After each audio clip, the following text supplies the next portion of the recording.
So this photo was taken recently by some of my students for entry into a physics photo contest. There's a link to it in the description below. And they created this photo by taking an LED hula hoop and swinging it around on one of their arms and moving their arm around in a circle. And so that's why you get these neat patterns here. You can see that toward the center, the hula hoop is moving slower, so the lights are closer together. You can see that on the outer edges, the hula hoop is moving faster, so the dots are farther apart. But if you look at that inner pattern, you can see these neat, very small loops that at a couple points make cusps. And this is really neat to me because this is an example of one of my favorite shapes, the hypocycloid. So what I want to do in this video is talk to you a little bit about how you can create a hypocycloid using VPython. The way you create a hypocycloid is to start with an outer circle. This is basically a ring that's going to remain stationary. And inside the outer circle, you place an inner circle. And this inner circle is going to be allowed to roll without slipping inside the outer circle.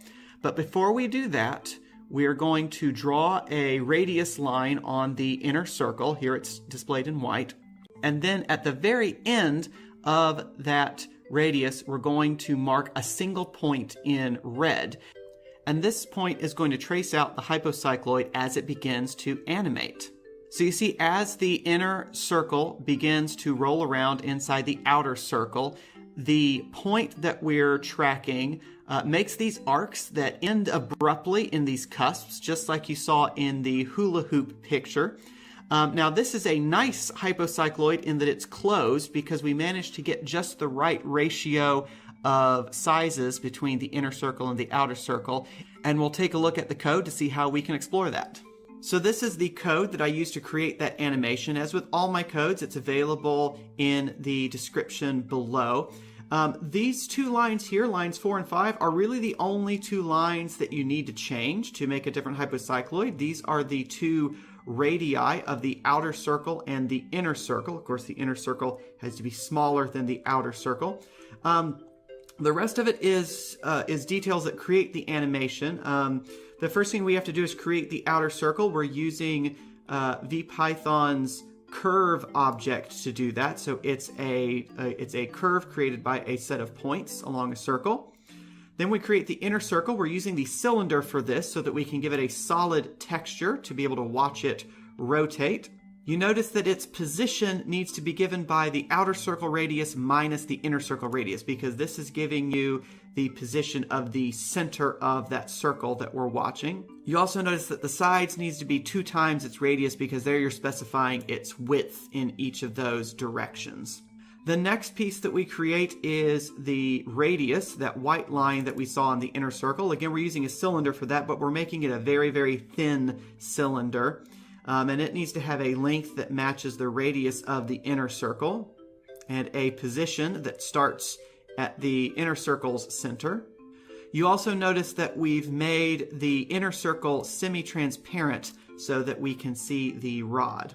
And next comes the tricky part. We have to have the inner circle, and therefore the rod, rotating at just the right angular frequency so that the inner circle rolls without slipping inside of the outer circle. The way we do that is by taking the angular frequency that the inner circle moves around at. So this is the frequency with which it moves around the outer circle. This is going to be the frequency around which it rotates around its own center. And the way we do that is by taking a ratio where the denominator is given by the inner circle radius and the numerator is given by the outer circle radius minus the inner circle radius. So again, that's the distance from the center of the outer circle to the center of the inner circle, just like we have up here.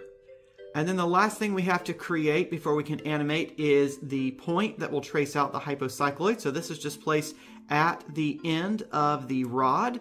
And we're going to turn on the make trail option for this point so that we can get the hypocycloid. Next, we move into our animation loop. This loop requires a few steps. First, we update the angles that are involved. So the inner circle angle is the inner circle's angular position around the outer circle. The rod angle is the angle by which the inner circle and therefore the rod have been rotated. Our next step is to actually move and rotate the inner circle. So we adjust the inner circle's position here. You notice we are giving this vector a magnitude and then a direction given by cosine of our angle and sine of our angle. And then the next thing we do is to actually rotate the inner circle. So this isn't necessary to get a hypocycloid, but this helps us visualize the creation of the hypocycloid. The next step is to move and rotate the rod and point. So we have to move the rod's position to be the center of the inner circle since that moved.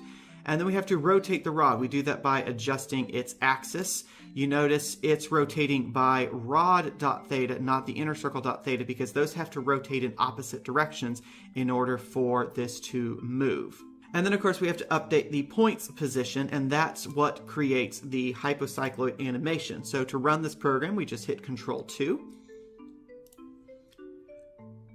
And this is exactly what we got before. What you notice is that we get 4 cusps or 4 vertices on our hypocycloid, and that's the ratio of the size between, or the radius of the outer circle and the inner circle. They've got a ratio of 1/4, so you get 4 points here. Of course, you don't just have to do that number. We can also change this to a 3, and we'll get a 3-point hypocycloid. Control-2. There's 1 point.